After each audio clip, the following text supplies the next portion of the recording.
Good evening friends. कैसे हैं आप लोग? उम्मीद है कि आपकी परीक्षा की तैयारी अच्छी चल रही होगी और अपने लक्ष्य की तरफ आप निरंतर बढ़ रहे होंगे। मुझे एक बार कंफर्म कर दीजिए कि मेरी वीडियो और मेरी आवाज आपको स्पष्ट आ रही है कि नहीं। जय हिंद। Good evening to all of you. मेरी आवाज स्पष्ट आ रही है आपको? ठीक है।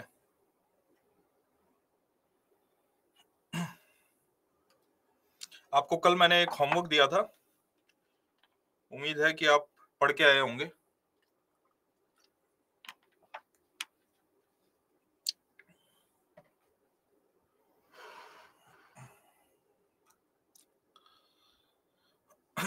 मैंने आपको सेक्शन 15 पढ़ने के लिए बोला था, यूएपीए का। क्या आप पढ़ के आए हो?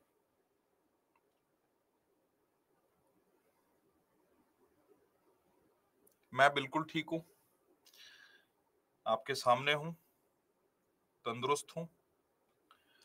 अब हम लेक्चर पे फोकस करते हैं। आप में से कितनों ने सेक्शन 15 पढ़ा यूएपीए का? कोई बात नहीं, नहीं भी पढ़ा होगा तो मैंने स्लाइड्स में उसको इंक्लूड कर लिया है। वो इसलिए इंक्लूड किया है ताकि आपको समझ आए कि यूएपीए के अंतर्गत कितने व्यापक रूप से आतंकवाद की परिभाषा को परिभाषित किया गया है। ठीक है।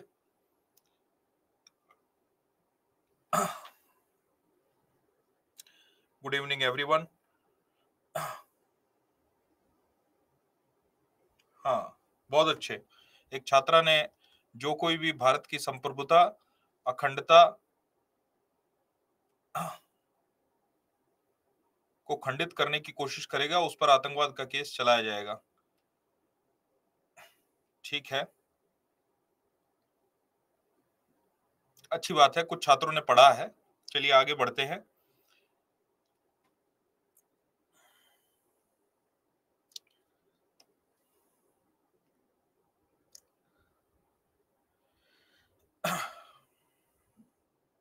देखिए, आतंकवाद की दृष्टि से भारत की क्या संवेदनशीलता है, ये हमें वैश्विक आतंकवाद सूचकांक से भी पता चलता है, लेकिन ये हमारा अनुभव भी है कि हम जानते हैं कि हमारे यहाँ पर आतंकवादी हमले होते ही रहते हैं, चाहे वो कश्मीर में हो, जम्मू कश्मीर में, या फिर उत्तर पूर्वी राज्यों में, या माओवाद और नक्सलवाद द्वारा प्रभावित क्षेत्र जो हैं वहां पर भी जो है इस प्रकार के हमले होते ही रहते हैं। ठीक है। तो निश्चित तौर पे जो ये सूचकांक है, ये ठीक ही दर्शाता है जो भारत की स्थिति है आतंकवाद को लेकर। मैंने कुछ आपको ये मुख्य आतंकवादी हमले बताए थे, उसकी सूची बहुत लंबी है। अगर सिर्फ सूची बनाने बैठेंगे तो छोटे मोटे जितने भी आतंकवादी हमले हुए हैं, तो मेरे ख्याल से उसकी एक किताब बन जाएगी। आतंकवाद की चर्चा करते हुए हमें किन पहलुओं पर ध्यान देना है?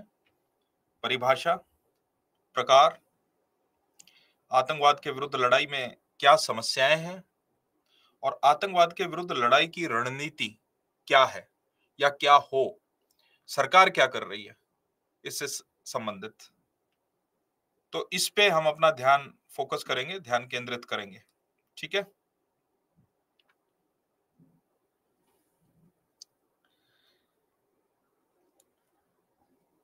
देखिए, मैंने एक परिभाषा बनाई है जो सामान्य अपराध से आतंकवाद का जो अपराध है उसको भिन्न करती है। इस परिभाषा को आप ध्यान से देखिएगा, क्योंकि आपसे पूछा जाएगा कि आतंकवाद को परिभाषित कीजिए। हमारे देश में आतंकवाद को परिभाषित करने का बड़ा मुद्दा रहा है। जैसा कि मैंने आपको बताया कि स्वतंत्रता के बाद पहली बार आतंकवाद निरोधी कोई स्पेशल कानून आया तो वो टाड़ा आया। टाड़ा 1985 में आया। इंदिरा गांधी की हत्या जो हुई उसके संदर्भ में ये कानून लाया गया। टाड़ा बड़ा सख्त कानून था। इसके कुछ प्रावधानों का दुरुपयोग भी हुआ, जिसकी वजह से इस कानून की जो साख है वो गिर गई। अंततः 10 साल बाद कार्यरत रहने के बाद इस कानून को जो है वापस हटा लिया गया। 1995 से 2002 तक फिर से हमारे पास कोई आतंकवाद निरोधी कानून, स्पेशल कानून कोई नहीं था। ऐसा कोई कानून ही नहीं था जहां पर आतंकवाद को परिभाषित किया गया हो। उसके बाद 2002 में पोटा आया। पोटा किस परिप्रेक्ष्य में आया वो मैंने आपको बताया था कि 2001 का जो आतंकवादी हमला हुआ था पार्लियामेंट के ऊपर, उसके संदर्भ में पोटा लाया गया था। पोटा भी टाडा जैसा सख्त कानून था और इसका भी दुरुपयोग का जो सिविल सोसाइटी है उसने आरोप लगाया कि इसका भी दुरुपयोग होता है। तो सरकार ने 2004 में उस कानून को भी वापस ले लिया और 2004 से, ये मैं टाइमलाइन आपको लिख देता हूं कि 1947 से 1985 और 1995 से 2002 और 2002 से लेकर 2008, आप जरा कल्पना कीजिए कि इस दौरान हमारे पास कोई ऐसा कानून नहीं था जहां पर आतंकवाद के कृत्य को परिभाषित किया गया हो। अच्छा, जब आप उसको परिभाषित ही नहीं कर पाए हैं तो आप उसको दंडित कैसे करेंगे? हमारा जो देश है वह कानून पर आधारित देश है। यहाँ पर किसी को ऐसे ही सजा नहीं दी जा सकती जब तक कि कोई कानून उस कृत्य को दंडित ना करता हो, तब तक दंड नहीं दिया जा सकता। दंड नीति यही होती है कि नहीं? तो ये बड़ी दुविधा थी। हालांकि अभी हमारे पास काफी व्यापक परिभाषा है आतंकवाद से संबंधित। अब दूसरी समस्या ये पैदा हो गई, सिविल सोसाइटी ऑर्गेनाइजेशन ये कहती है कि ये जो परिभाषा है यह स्पष्ट नहीं है और इसका भी दुरुपयोग होता है। जैसे कि आपने ये घटनाएं न्यूज़पेपर में पढ़ी होंगी कि किसी पत्रकार के ऊपर यूएपीए का कानून लगा दिया। यूएपीए का कानून बड़ा सख्त है, इसमें जमानत होनी भी बड़ी मुश्किल होती है और सख्त कानून लाने का जो कारण है वो ये है कि आतंकवाद कोई साधारण अपराध नहीं है, यह असाधारण अपराध है और असाधारण अपराध से निपटने के लिए साधारण कानून का सहारा नहीं लिया जा सकता। उससे तो फिर ये उसके दांव पेच से निकल जाते हैं। तो इसलिए सख्त कानून लाना आवश्यक है अगर आतंकवाद के विरुद्ध लड़ना है तो। ठीक है, ये समझ में आया? तो आतंकवाद की परिभाषा क्या हो, मैंने आगे कुछ स्लाइड ऐड की हुई है, उसमें आप और ज्यादा विस्तार से देखेंगे कि किस तरीके से सेक्शन 15 जो यूएपीए कानून है, उस यूएपीए कानून के अंतर्गत सेक्शन 15 में इसे परिभाषित किया गया है विस्तार रूप से। जनता या किसी समूह या राज्य संस्थानों या सार्वजनिक पदाधिकारियों के बीच एक सामान्य भय पैदा करने, धमकाने के लिए राजनीतिक, धार्मिक या अन्य वैचारिक आकांक्षाओं से प्रेरित होकर हिंसा का व्यवस्थित और संगठित उपयोग आतंकवाद कहलाता है। ठीक है, आप एग्जाम में इस परिभाषा को बहुत आराम से लिख के आ सकते हैं। ये परिभाषा जो है मैंने बहुत सोच समझ के बनाई है। ठीक है, इससे जो आतंकवाद का अपराध है वो सामान्य अपराध से भिन्न हो जाता है। यहाँ पर जो आपको विशेष ध्यान देना है जिन शब्दों पे, एक तो जनता या किसी विशेष समूह, मतलब कि मास लेवल पे ये कोशिश की गई हो कि इनमें डर बैठाया जाए, ये बहुत महत्वपूर्ण है। ठीक है ना? और राज्य संस्थानों और सार्वजनिक पदाधिकारियों, इसमें इंडिविजुअल भी हो सकता है। जैसे कि किसी आईपीएस अधिकारी को कोई व्यक्ति जो किसी आतंकवादी संगठन से संबंध रखता है वो ये धमकी दे कि अगर हमारे विरुद्ध ज्यादा कार्रवाई की तो हम तुम्हें मार डालेंगे। तो ये भी, क्योंकि आप किसको धमका रहे हैं, वो सिर्फ एक व्यक्ति नहीं है, वो एक संस्थान का हिस्सा है जिसका मुख्य उद्देश्य न्याय व्यवस्था बनाए रखनी है, लॉ एंड ऑर्डर, आपको कानून व्यवस्था बनाए रखनी है और आतंकवाद के विरुद्ध लड़ना है। ये उसका प्रमुख ड्यूटी है और उसी ड्यूटी को ना कर पाए इसके लिए आप जो है उसे धमका रहे हैं। तो ये भी इस परिभाषा का बहुत महत्वपूर्ण हिस्सा है कि आप किसी राज्य के संस्थान को नहीं धमकी दे सकते। अगर ऐसा आप कर रहे हैं तो ये सामान्य अपराध से भिन्न हो जाता है, सामान्य अपराध से अलग हो जाता है। के बीच एक सामान्य भय, जनरल फियर पैदा करना, उनसे कोई जाति दुश्मनी नहीं है, लेकिन फिर भी जैसे 26/11 का जो हमला हुआ, उसमें आपको क्या लगता है कि आतंकवादियों ने जिनको मारा, क्या वो उनको जानते थे? नहीं, नहीं जानते थे, है कि नहीं? क्या उनके साथ कोई उनकी जाति दुश्मनी थी? निश्चित तौर पे कोई जाति दुश्मनी नहीं थी, ठीक है ना?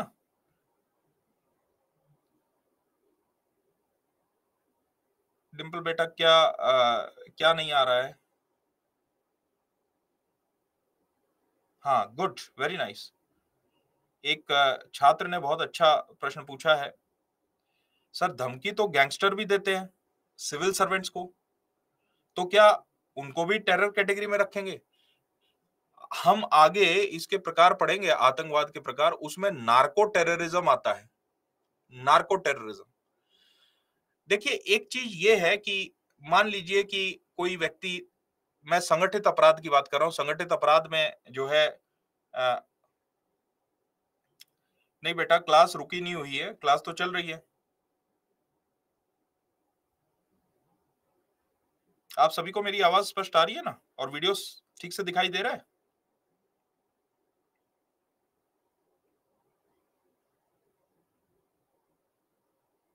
हाँ, ठीक है।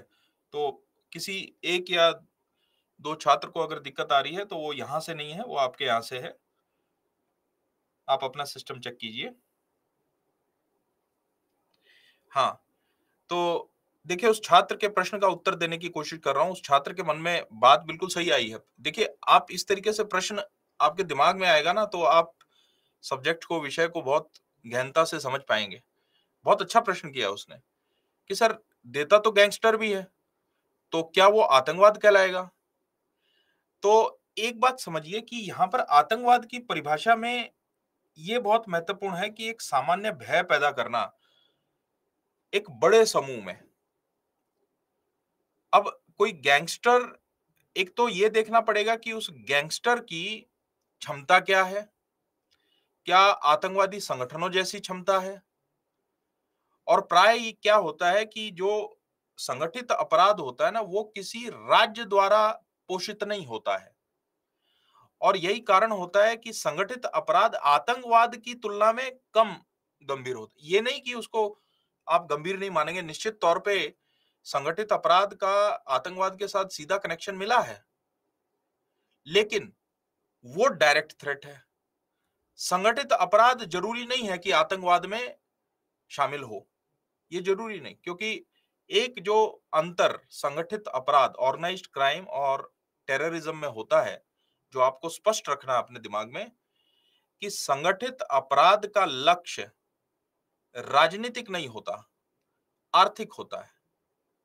वो प्रॉफिट कमाना चाहते हैं। बात समझ में आई? संगठित अपराध का मुख्य लक्ष्य है लाभ, लाभ कमाना।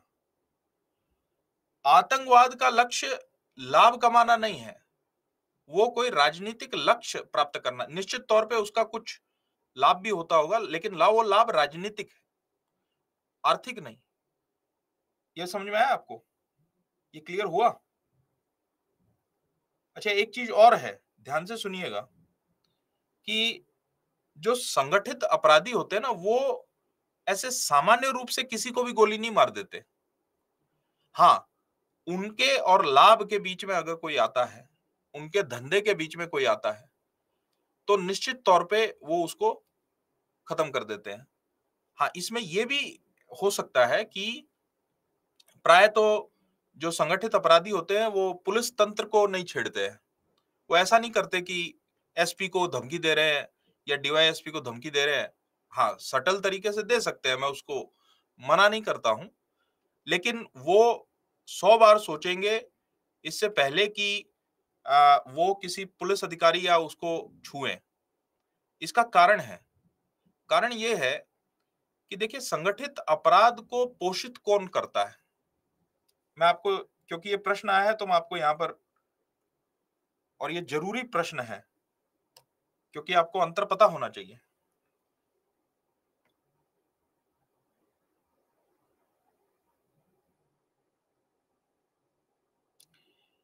हाँ, वो महत्वपूर्ण संस्थानों को नुकसान भी पहुँचाते हैं, निश्चित तौर पे। ठीक है ना? ये यही तो मैंने परिभाषा में आपको बताया है। यहाँ पर मैंने राज्य संस्थानों का भी तो लिखा है नाम। क्लियर हुआ? अब देखिए संगठित अपराधी जो है ना, वो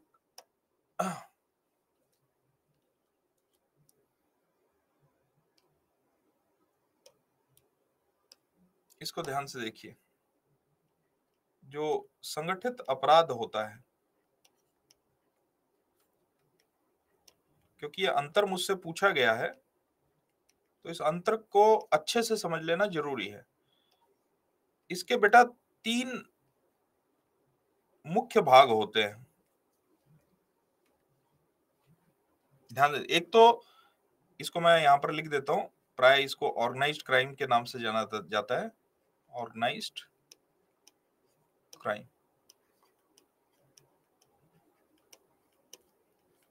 ऑर्गेनाइज्ड क्राइम में बहुत सारी आप उदाहरण दे सकते हो, जैसे कि फिरौती जो लोग मांगते हैं, किडनैपिंग जो करते हैं, जो नकली शराब बना के बेचते हैं, कोई प्रोस्टिट्यूशन रैकेट चलाता है, वेश्यावृत्ति का धंधा चलाता है। ठीक है ना? इस प्रकार के जो है संगठित अपराध में और भी बहुत सारी, जैसे नकली नोट छाप के और उसको फैलाता है, वो भी संगठित अपराध में गिना जाएगा। ठीक है ना? ये सारा जो है वो संगठित अपराध में आता है। तो इसका जो मुख्य लक्ष्य होता है ना संगठित अपराध का, मुख्य लक्ष्य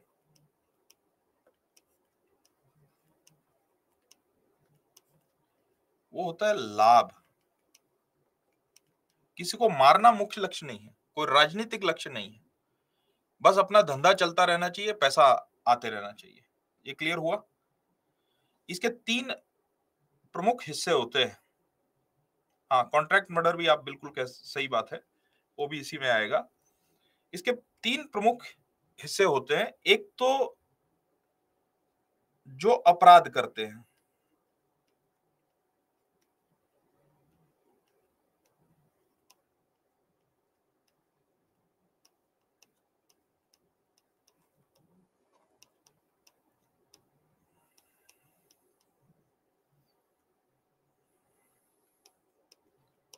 ध्यान से सुनिएगा इसको।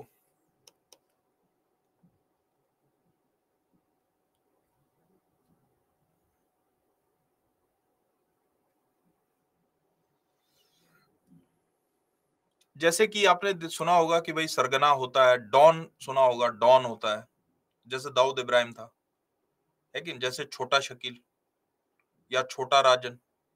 ठीक है ना? ये क्या है? ये डॉन है, तो इसको सरगना भी कह देते हैं। जो मुख्य व्यक्ति होता है, जो सारा सब कुछ देखता होता है। अच्छा, उसके नीचे उसका दायां हाथ बायां हाथ होता है, जिसको दायां हाथ बायां हाथ बोलते हैं, जो बहुत महत्वपूर्ण गुर्गे होते हैं। अच्छा, उन गुर्गों के नीचे हायरार्की होती है पूरी। फिर जो एरिया के गुर्गे होते हैं, सबको एरिया बांट दिया जाता है, भाई उत्तर मुंबई तुम्हारा, पश्चिम मुंबई तुम्हारा, ठीक है ना, पूर्वी मुंबई तुम्हारा, दक्षिणी मुंबई तुम्हारा, और जो सेंट्रल मुंबई है वो ये संभालेगा। क्लियर हुआ? ठीक है ना? भाई लोग, उनको भाई लोग बोलते हैं। अब आपके यहाँ पर कुछ और शब्द उसका इस्तेमाल होता होगा। वो सीधा अपराध में भाग लेते हैं। जैसे अगर ड्रग स्मगलिंग कर रहे हैं तो ड्रग स्मगलिंग करेंगे वो। ठीक है? अच्छा, उसमें एक चीज और है कि उसमें जो है वन वे होता है। आप गैंग ज्वाइन तो कर सकते हो, लेकिन बाहर नहीं आ सकते। मतलब आप ये नहीं कर सकते कि 5 साल गैंग ज्वाइन किया, पैसा बना लिया, उसके बाद आपने बोला मैं तो शांति से जिंदगी जीना चाहता हूँ, आपको जाने नहीं देंगे। हाँ, खत्म करने का मैं आपको बताऊंगा आगे। यही तो समझ रहे हैं मुख्य हिस्से क्या है। इससे आपको स्पष्ट ये समझ आएगा कि जो संगठित अपराधी होते हैं वो आतंकवादियों से भिन्न कैसे होते हैं। क्लियर हुआ? अब एक प्रश्न है कि मिनिस्ट्री किस लिए? बिल्कुल। अब देखिए, दूसरा जो मुख्य भाग होता है, कोई भी संगठित अपराध बिना ऊपर बैठे अधिकारियों के वो फल फूल नहीं सकता। इनको कहा जाता है प्रोटेक्टर्स, बचाव करने वाले।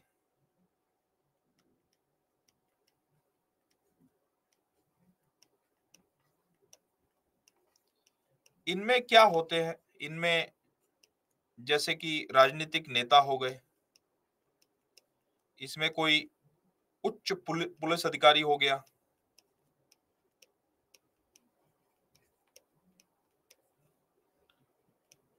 या कोई वरिष्ठ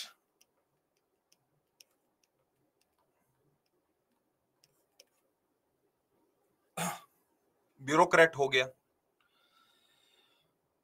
ठीक है ना?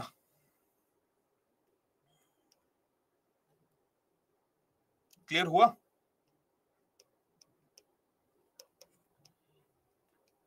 अच्छा, इनको क्या मिलता है इनको प्रोटेक्ट करके? तो किस लिए उसको प्रोटेक्ट करते हैं? सामान्य बुद्धि लगा के बताइए।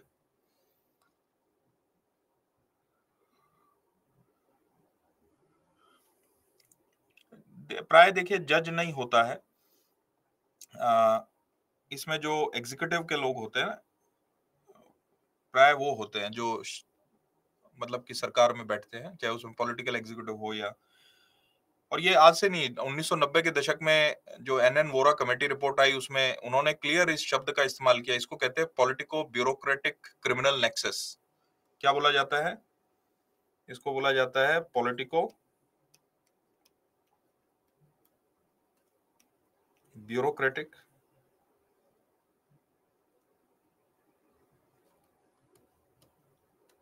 Criminal nexus. इसके बारे में चर्चा जो है एनएन वोरा कमेटी ने भी की 1990 के दशक में। तो आज तो आप समझ ही सकते हैं।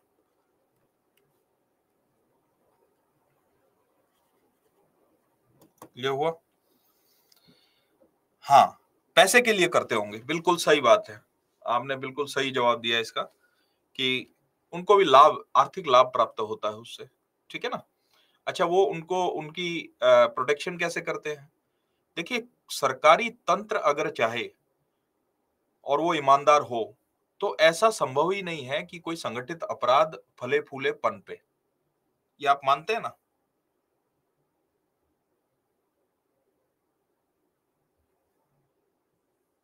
है कि नहीं?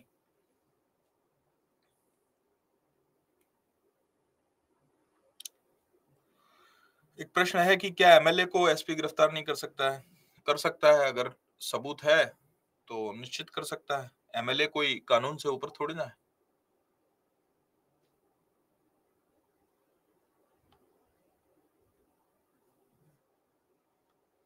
एक तीसरा जो इसका मुख्य भाग होता है, उनको कहते हैं सपोर्टर्स, जो सहायक होते हैं,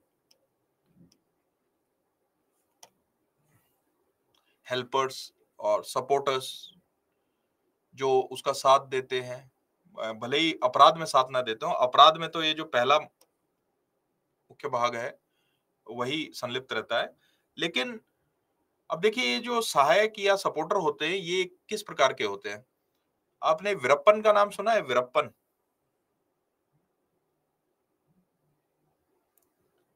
हाँ, वही मैं उसी पर आ रहा हूँ कि इसका इम्पैक्ट क्या है, ये मैं आपको बताऊंगा। वीरप्पन जो है ना, वो तस्करी करता था, चंदन की लकड़ी की तस्कर था। आपको पता है, जब वीरप्पन को सुरक्षा बलों ने खत्म किया, तो ऐसे बहुत सारे लोग थे जो वीरप्पन की सराहना कर रहे थे। ऐसा क्यों? क्योंकि ये लोग भी क्या करते हैं, जहां पर इनका धंधा चलता है वहां पर ये लोगों की मदद कर देते हैं। 100 करोड़ कमा रहे हैं तो उसमें 1-1.5 करोड़ जो है लोगों की मदद में खर्च देते हैं। तो ये लोग जो है जज्बाती हो जाते हैं उसके प्रति, और कई बार तो खर्चा कर करके वो इतना पॉपुलर हो जाता है अपराधी कि वो इलेक्शन में खड़ा होता है तो इलेक्शन जीत जाता है। और इलेक्शन में वो क्यों खड़े होते हैं अपराधी? इलेक्शन में क्यों? अरप्पा नहीं बेटा, वीरप्पन। वीरप्पन जो है वो एक चंदन की लकड़ियों का तस्कर था, अपराधी था।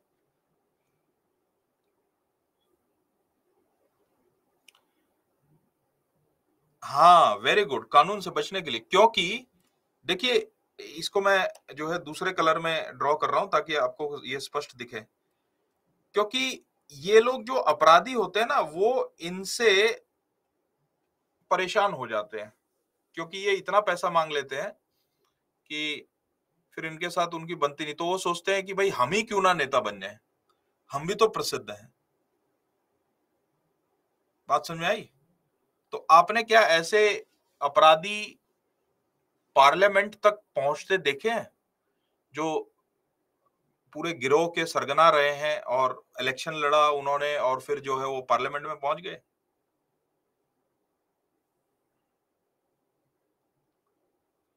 अब बेटा, चंदन की लकड़ी कहां पर है ये आप जो है ना ज्योग्राफी में पढ़िएगा। ठीक है? आप आंतरिक सुरक्षा से संबंधित प्रश्न पूछें, है कि नहीं? अब ये तो आप ऑनलाइन बैठे हैं, नहीं तो हम आपकी खिंचाई करते अगर ऑफलाइन बैच में होते तो। आपके साथ हम थोड़ा सा इनफॉर्मल हो जाते हैं, बाकी आप हमें जूनियर टीचर मत समझिएगा। तो प्रश्न जो है सोच समझ के पूछिए हमसे। जो आंतरिक सुरक्षा से जुड़े प्रश्न है, सिर्फ उस पर ध्यान केंद्रित करना है हमें, तभी आपका लक्ष्य प्राप्त होगा, अन्यथा नहीं।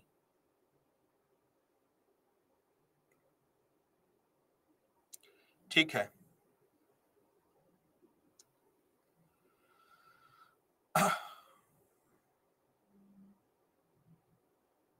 हाँ, ठीक है। बिल्कुल सही, आप सबने सही उदाहरण दिया है। हाँ, गुड। ये प्रश्न अच्छा है कि तस्कर भी आंतरिक सुरक्षा में सेंध कैसे लगाते हैं। यही इसी चीज पर मैं आपको आ रहा हूं। देखिए क्या पाया गया है, मैंने आपको बताया कि आतंकवाद और संगठित अपराध में आप कभी नहीं सुनोगे कि संगठित अपराधियों ने कहीं ब्लास्ट कर दिए, जो है इनोसेंट लोगों को मार डाला। हाँ, वो मारते हैं, जो उनके लाभ के बीच में आ जाता है उनको निश्चित तौर पे उनके विरुद्ध जो है हिंसा करते हैं। लेकिन अब ऐसा पाया गया है कि जैसे दाऊद इब्राहिम गैंग का बताया जाता था कि ये लोग स्मगलिंग करते थे, जो गोल्डन क्रेसेंट है वहां से ड्रग्स स्मगल करके और मुंबई के जो है समुद्री रास्तों से और मुंबई में वो ड्रग्स प्रवेश करवाते थे। जहां से ड्रग्स आ सकता है, क्या वहां से हथियार नहीं आ सकते? जहां से हथियार आ सकते हैं, ड्रग्स आ सकते हैं, क्या वहां से आतंकवादी नहीं आ सकते? जो संगठित अपराध है वो कानून व्यवस्था में लूपहोल दर्शाता है, और उस लूपहोल का फायदा उठाकर आतंकवादी भी अपने काम को अंजाम दे सकते हैं। 1993 के ब्लास्ट में, जो बॉम्बे में ब्लास्ट हुआ, और 2008 का जो 26/11 हुआ, उसमें यही हुआ। जो संगठित अपराधी थे उनकी सहायता से इन आतंकवादियों को मुंबई में भेजा गया। जिन रास्तों से वो स्मगलिंग करते थे, लूपहोल होता है कमियां, कानून व्यवस्था में जो कमियां होती है ना।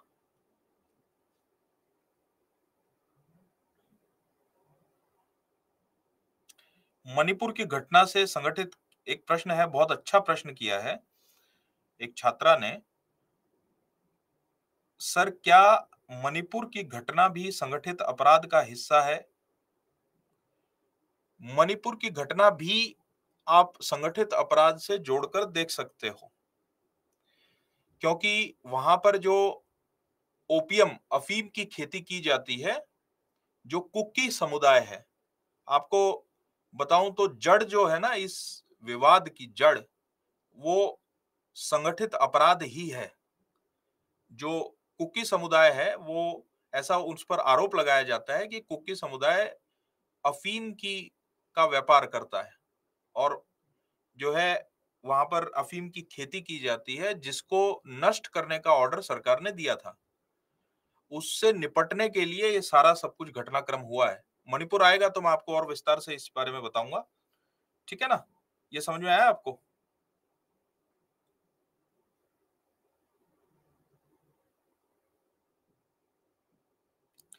सर्वाधिक अपराध कौन से प्रांत में होते हैं ये बताना मुश्किल होता है, क्योंकि इसका आप एक जो आंकड़ा है एनसीआरबी से ले सकते हैं, नेशनल क्राइम रिकॉर्ड्स ब्यूरो से।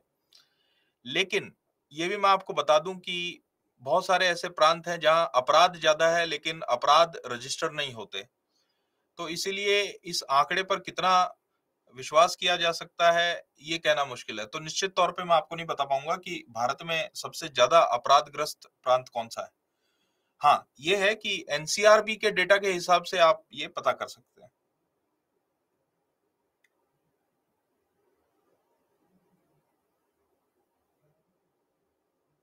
निश्चित तौर पे मणिपुर का हादसा दर्दनाक है ही। ये आपको संगठित अपराध और आतंकवाद में फर्क समझ आया आपको? क्लियर हुआ? अब मैं एक जो है वाक्य बोलने जा रहा हूं, इसको ध्यान से सुनिएगा।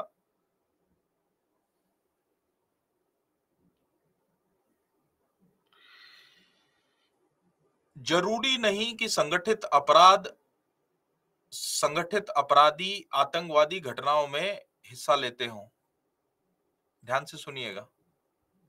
लेकिन जितने भी उग्रवादी, नक्सलवादी, माओवादी या जितने भी मिलिटेंट ऑर्गेनाइजेशन हैं, जितने भी विद्रोही संस्थान हैं, वो सारे के सारे अगर भारत के परिप्रेक्ष्य में देखें तो वो संगठित अपराध में संलिप्त हैं। ये क्लियर हुआ आपको स्टेटमेंट जो मैंने बताया है, या दोबारा बोलूं?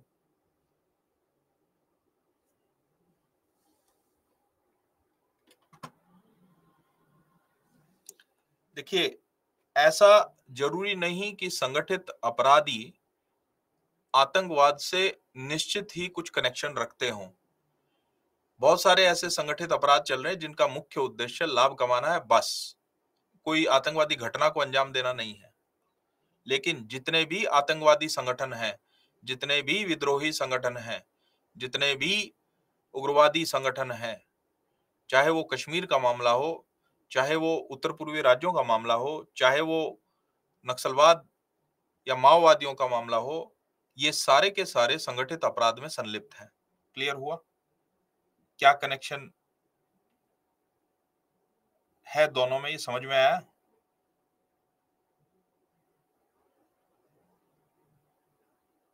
हाँ, दाऊद इब्राहिम का कनेक्शन था टेररिज्म के साथ, बल्कि है, ठीक है ना? तो उसको निश्चित तौर पे उसी नजर से देखेंगे। लेकिन ऐसे बहुत सारे संगठित अपराधी हैं जिनका आतंकवाद से कोई लेना देना नहीं है। वो सिर्फ अपना जो गैर कानूनी गतिविधि है उसमें संलिप्त होकर और लाभ कमाना चाहते हैं, उसी उद्देश्य से उस क्षेत्र में है। ठीक है? क्लियर हुआ? अंडरस्टूड?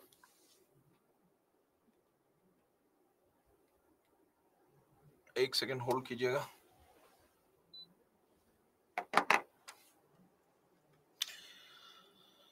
चलिए, ये आतंकवाद की परिभाषा आपको क्लियर हुई?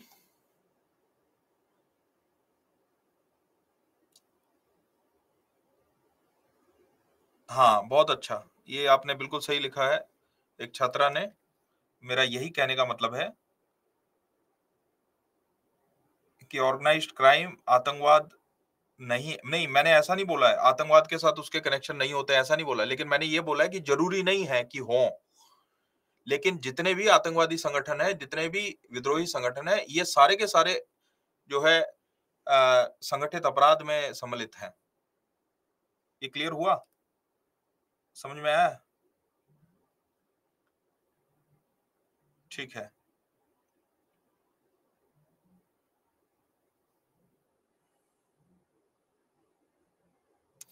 चलिए आगे बढ़ते हैं।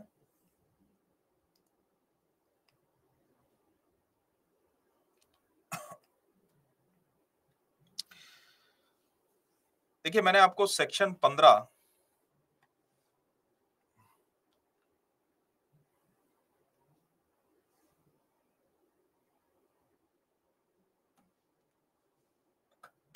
पढ़ने के लिए बोला था। पता नहीं आप में से कितनों ने पढ़ा है। मैं निश्चित कह सकता हूं कि ज्यादातर ने नहीं पढ़ा होगा।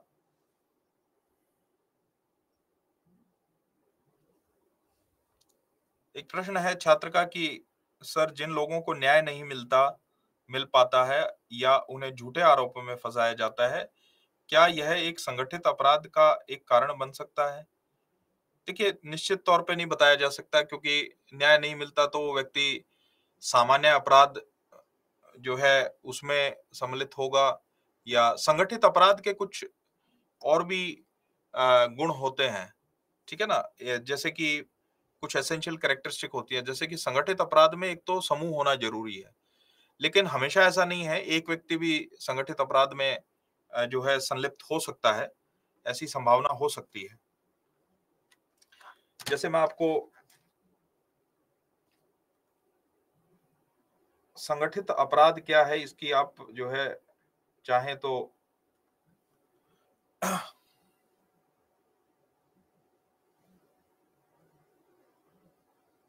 इसके एसेंशियल कैरेक्टरिस्टिक आप लिख सकते हैं, जो मैंने आपको बताया है कि एक तो निरंतर अपराध में संलिप्त होते हैं।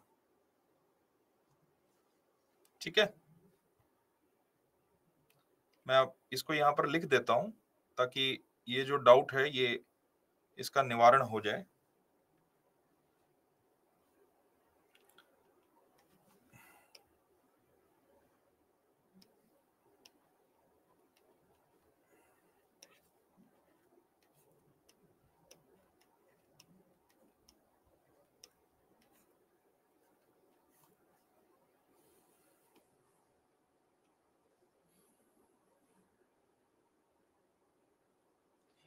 किसी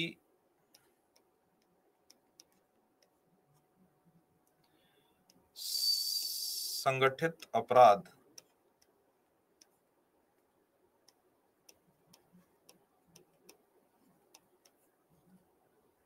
सिंडिकेट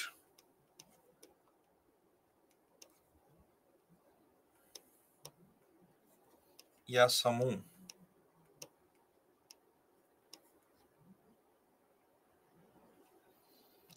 के सदस्य के रूप में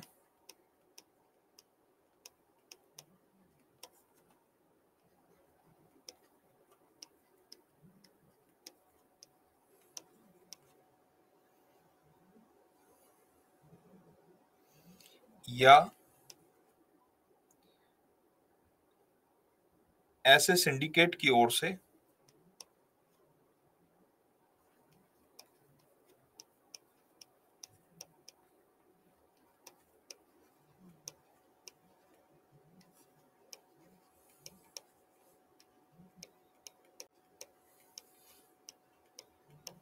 ऐसे सिंडिकेट की ओर से अकेले या संयुक्त रूप से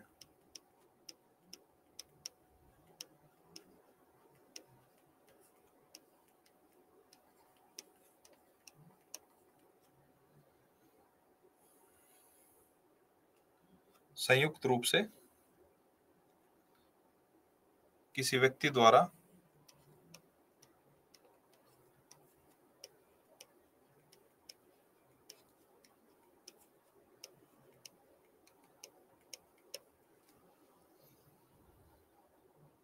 लाभ के लक्ष्य से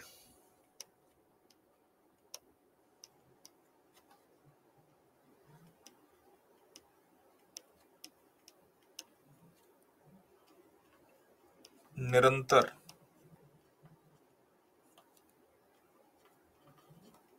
किसी आपराधिक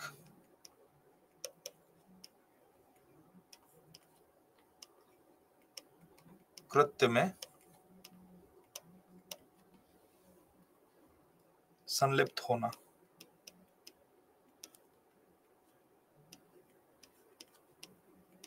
ये संगठित अपराध कहलाता है। ठीक है, आप समझ गए होंगे कि लाभ की दृष्टि से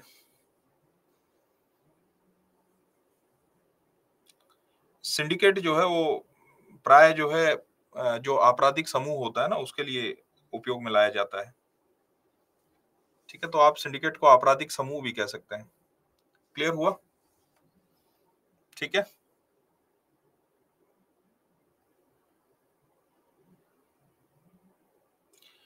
हाँ, देखिए एक प्रश्न है छात्र का कि सर जब आतंकवाद को डिफाइन करें तो उसमें ऑर्गेनाइज्ड क्राइम को भी बताएं। देखिए ऑर्गेनाइज्ड क्राइम पे प्रश्न आ सकता है कि आपसे पूछा जा सकता है कि क्या आतंकवाद और संगठित अपराध एक जैसे हैं या उनमें कोई कनेक्शन है।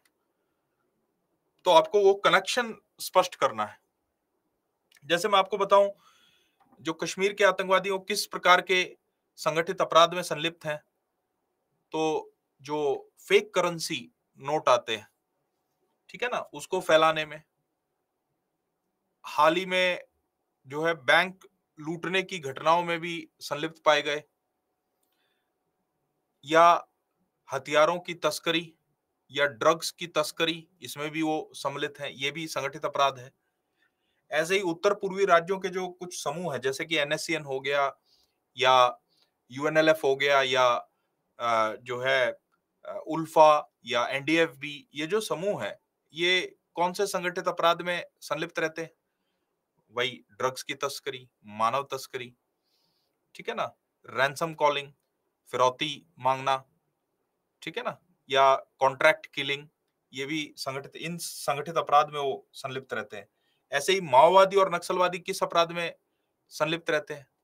तो कई प्रकार के अपराध, आपराधिक गतिविधियां हैं, जैसे कि जो है फेक लिकर बेचना, ठीक है ना, या कॉन्ट्रैक्ट किलिंग करना, या जो कंपनियां वहां पर काम से आती हैं उनसे रैंसम फिरौती मांगना, अन्यथा उनको काम न करने देना। तो ये सारा क्या है? संगठित अपराध है।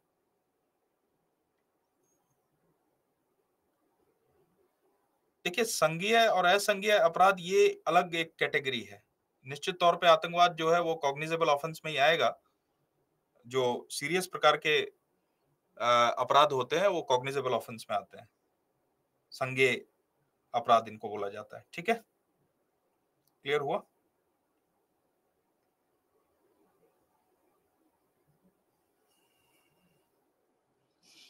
ठीक है, अब देखिए यूएपीए का सेक्शन 15 ध्यान से पढ़िए। मैंने तो आपको एक सामान्य परिभाषा बताई आतंकवाद की, फिर आतंकवाद का हमने कनेक्शन देखा संगठित अपराध के साथ।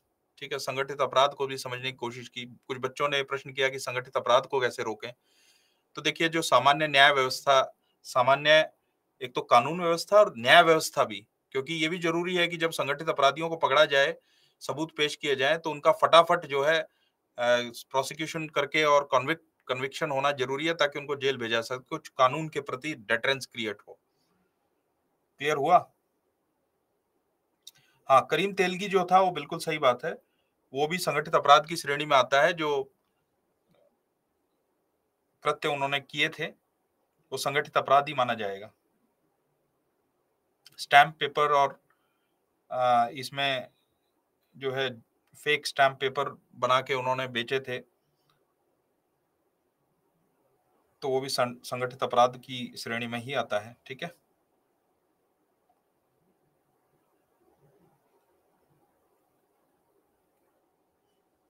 ठीक है, ध्यान से देखिए इस परिभाषा को। मैंने कुछ चीजें जो है वो लाल में की हैं ताकि आपका ध्यान उनकी तरफ आकर्षित हो सके। ये यूएपीए को हिंदी में विधि विरुद्ध क्रियाकलाप निवारण अधिनियम 1900 67 बोला जाता है। इसमें आतंकवाद की व्यापक परिभाषा डाली गई 2008 के संशोधन में, 2008-9 के संशोधन में, ठीक है ना। सेक्शन 15 आतंकवादी कार्य, जो कोई भारत की एकता, अखंडता, सुरक्षा, और इसमें आर्थिक सुरक्षा भी आ जाती है। सुरक्षा कई प्रकार की होती है, ठीक है ना। देखिए, आपको, ताकि आपको ये थोड़ा और समझ में आए कि कानून जो होता है ना वो बड़ा व्यापक होता है। कानून उसी दृष्टि से बनाया जाता है। आर्थिक सुरक्षा का मतलब क्या है? आप सोचेंगे कि आर्थिक सुरक्षा क्या होती है, तो आर्थिक सुरक्षा समझ लेनी जरूरी है। आर्थिक सुरक्षा का मतलब होता है, कई मतलब होते हैं, जैसे कि वित्तीय,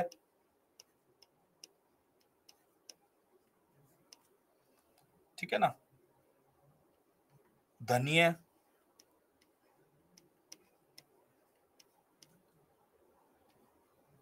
राजकोषीय,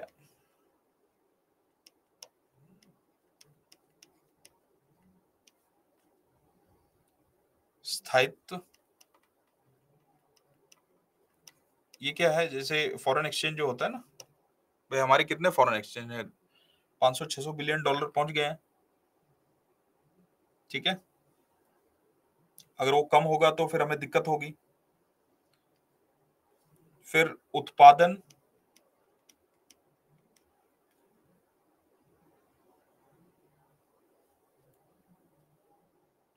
और वितरण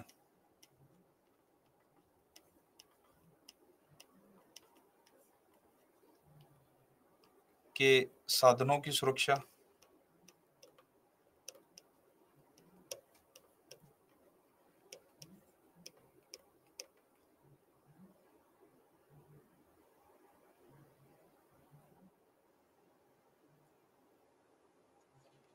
हाँ, इसको आप ठीक कर लीजिए।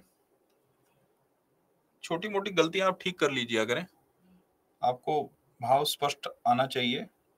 कभी कभी गलतियां हो जाती है। मैं सुबह से लेक्चर ले रहा हूँ, तो आप समझ सकते हैं कि कई बार जो है दिमाग बड़ा थका भी होता है, ठीक है ना।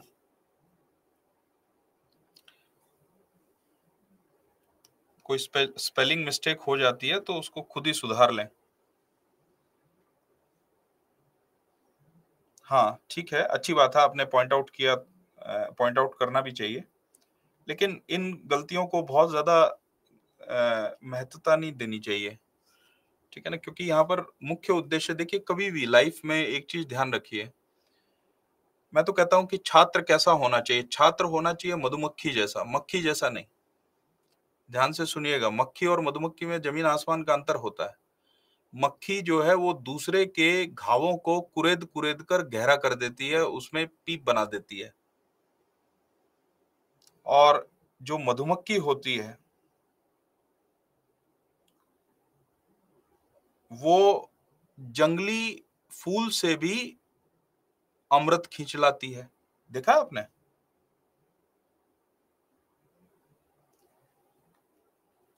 है कि नहीं? कहने का मतलब कि हर एक जगह से ये देखो कि मेरा उद्देश्य पूरा हो रहा है कि नहीं, मुझे यहाँ से क्या सब्सटेंस लेना है। अगर आप फालतू की चीजों पे, एक कहावत है अंग्रेजी में, missing the woods for the trees. पता नहीं आपने सुनी है कि नहीं।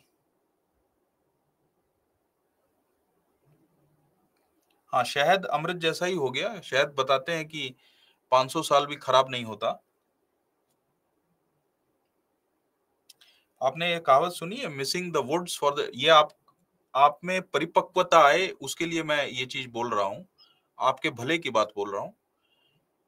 Missing the woods for the trees क्या होता है? कुछ लोग पेड़ों के डिटेल में घुस के जंगल का मजा लेना भूल जाते हैं।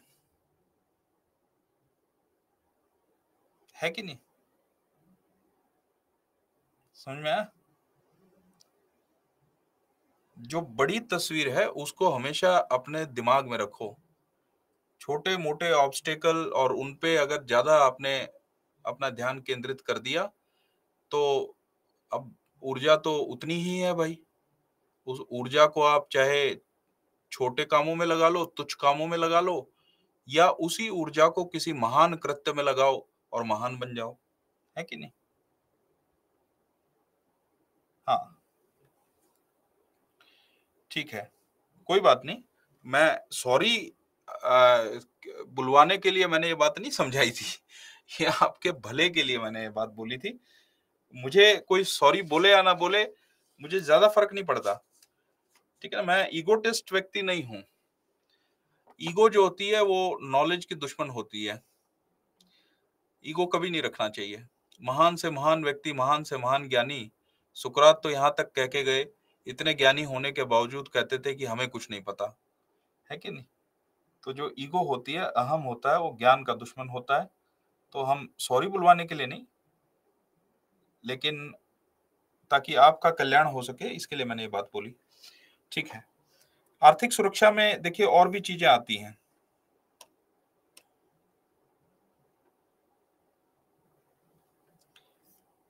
हाँ, निश्चित तौर पे रिसोर्सेज को लिमिटेड रखना चाहिए, ताकि आपका फोकस जो है वो लेजर फोकस आ सके। खाद्य सुरक्षा भी आती है। इसमें आपका जीविका सुरक्षा भी आ गई।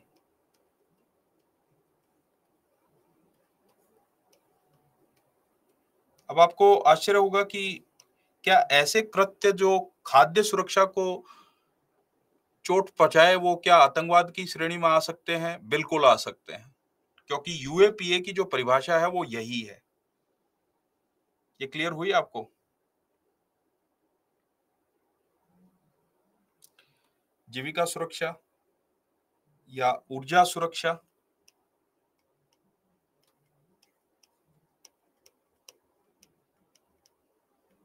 कल्पना कीजिए कि युद्ध हो जाता है, वैश्विक युद्ध चल रहा है, उसमें कोई व्यक्ति, हमारे जो स्ट्रेटेजिक ऑयल रिजर्व हैं, या हमारा ही कोई रीजनल क्षेत्रीय युद्ध चल रहा है, उसमें स्ट्रेटेजिक ऑयल रिजर्व को जो है कोई नष्ट करना चाहता है, तो यह भी घटना आतंकवाद की घटना मानी जाएगी और उसके अंतर्गत कार्रवाई की जाएगी। ठीक है ना? क्लियर हुआ? तो ऊर्जा सुरक्षा और पर्यावरणीय सुरक्षा, यह भी वित्तीय सुरक्षा में आ जाता है। ठीक है, तो आप देखते हैं कितना व्यापक समझ है।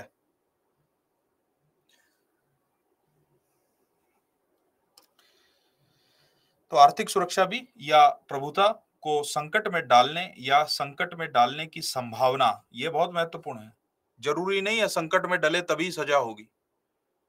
आपराधिक कानून में आपने भले ही अपराध किया नहीं, आपने सिर्फ अटेम्प्ट किया, अपराध हुआ नहीं, आपने किसी को जान से मारने की कोशिश की, वो मरा नहीं, तो भी आपको सजा होगी।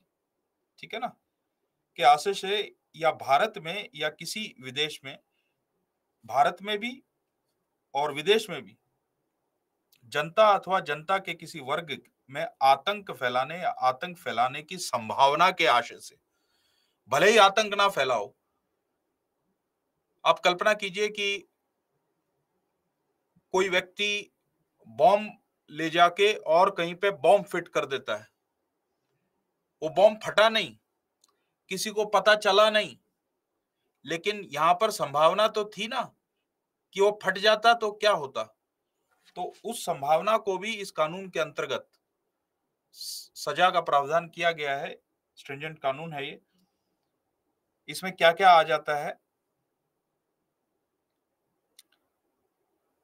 जैसे कि बम, डायनामाइट या अन्य विस्फोटक पदार्थों या ज्वलनशील पदार्थों या आग्नेयायुधों या अन्य प्राणहर आयुधों या विषों, पॉइजन, या अपायकर गैसों या अन्य रसायनों या परिसंकट में प्रकृति के किन्हीं अन्य पदार्थों का, चाहे वो जैविक, रेडियोधर्मी, न्यूक्लियर हो या अन्यथा, या किसी भी प्रकृति के किन्हीं अन्य साधनों का उपयोग करके ऐसा कोई कार्य करता है जिससे, तो आप यहाँ देख सकते हो कितना व्यापक है, चाहे वो पॉइजन दे के, ठीक है, किसी वाटर बॉडी में पॉइजन डाल के, या कोई ऐसी गैस छोड़ के जिससे कि दम घुटता हो, या कोई रेडियो एक्टिव मटेरियल उसको स्प्रेड कर दिया छोटे से आईईडी, इम्प्रोवाइज्ड एक्सप्लोसिव डिवाइस में कोई न्यूक्लियर मटेरियल डाल के ब्लास्ट कर दिया, ठीक है? तो ये सारा सब कुछ इसमें कवर्ड है। डायनामाइट जो होता है वो छोटा बम होता है।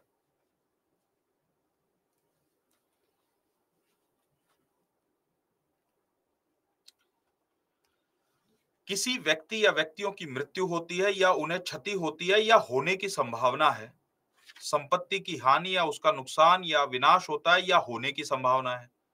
भारत में या किसी देश में समुदाय के जीवन के लिए अनिवार्य किन्हीं पदार्थों या सेवाओं में विघ्न कारक होता है या होने की संभावना है। उच्च क्वालिटी के कागज, सिक्के या किसी अन्य सामग्री की कूटकृत भारतीय करेंसी के निर्माण या उसकी तस्करी या परिचालन से भारत की आर्थिक स्थिरता को नुकसान कारित होता है या होने की संभावना है। या भारत की प्रतिरक्षा या भारत सरकार किसी राज्य सरकार या उनके किन्हीं अभिकरणों के किन्हीं अन्य प्रयोजनों के संबंध में उपयोग की जाने वाली या उपयोग किए जाने के लिए आश्रित भारत में या किसी विदेश में किसी संपत्ति का नुकसान या विनाश होता है या होने की संभावना है। लोक कृत्यकारियों को आपराधिक बल के द्वारा या आपराधिक बल का प्रदर्शन करके आतंकित करता है या ऐसा करने का प्रयत्न करता है या किसी लोक कृत्यकारी की मृत्यु कारित करता है या किसी लोक कृत्यकारी की मृत्यु कारित करने का प्रयत्न करता है, यह भी आतंकवादी घटना में माना जाएगा। किसी व्यक्ति को निरुद्ध करता है, उसका अपहरण या व्यपहरण करता है या उसे ऐसे व्यक्ति को मारने या क्षति पहुंचाने की धमकी देता है, तो यह भी आतंकवादी घटना मानी जाएगी। भारत सरकार किसी राज्य सरकार या किसी विदेश की सरकार किसी अंतरराष्ट्रीय या अंतर सरकारी संगठन या किसी अन्य व्यक्ति को कोई कार्य करने या किसी कार्य को करने से प्रवृत्त रहने के लिए बाध्य करने के लिए कोई अन्य कार्य करता है तो वह आतंकवादी कार्य करता है। क्लियर हुआ? डेफिनेशन आपने देखी, कितनी विस्तृत परिभाषा जो है सेक्शन 15 में परिभाषित की गई है।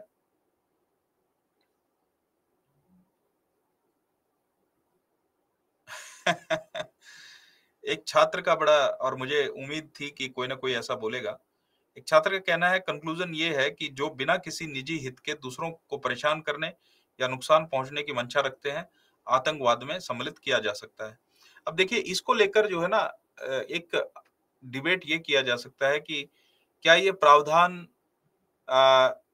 जो है अस्पष्ट नहीं है, क्योंकि इन प्रावधानों के अंतर्गत तो कई लोगों को आतंकवादी कानून के अंतर्गत बुक किया जा सकता है। लेकिन मैं आपको एक स्पष्ट बात बता दूं कि हमारा जो न्यायालय है, उनमें जो जजेस बैठते हैं, उनके जुडिशियल माइंड होते हैं, वो इसका भेद बहुत अच्छे से जानते हैं कि क्या आतंकवाद की घटना मानी जाएगी और क्या न मानी जाएगी। अगर किसी ऐसे व्यक्ति ने जिसने आतंकवाद की घटना करने की मंशा से कोई काम नहीं किया है और उसको इन कानूनों में बुक कर लिया जाता है, तो कोर्ट जो है, जो जज बैठा हुआ है, वो इस चीज का ध्यान रखता है कि वो इस भेद को बहुत अच्छे से जानता है कि ये सामान्य अपराध में गिना जाएगा या ये जो है आतंकवादी निरोधी कानून के अंतर्गत गिना जाएगा। समझ में आया?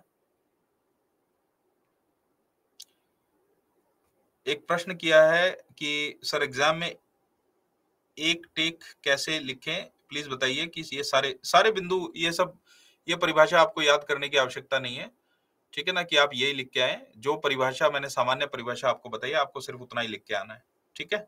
ये तो मैं आपको ये दिखाना चाहता था कि 2008 में 26/11 के बाद, क्योंकि हमारी जो सरकार है वो सक्रियवादी, या कोई भी सरकार, मैं सिर्फ अपनी सरकार की बात नहीं करूंगा, सरकारें प्राय जो है वो सक्रियवादी नहीं होती हैं, वो प्रतिक्रियावादी होती हैं, प्रोएक्टिव नहीं होती हैं, ठीक है ना। क्लियर हुआ?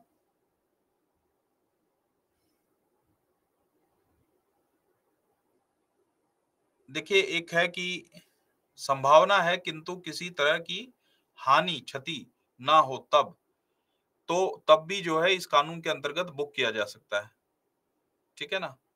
ये जो डिफरेंस है ना, ये आपराधिक कानून में, क्रिमिनल लॉ में एक आप कह सकते हैं ग्रे एरिया है, जिसे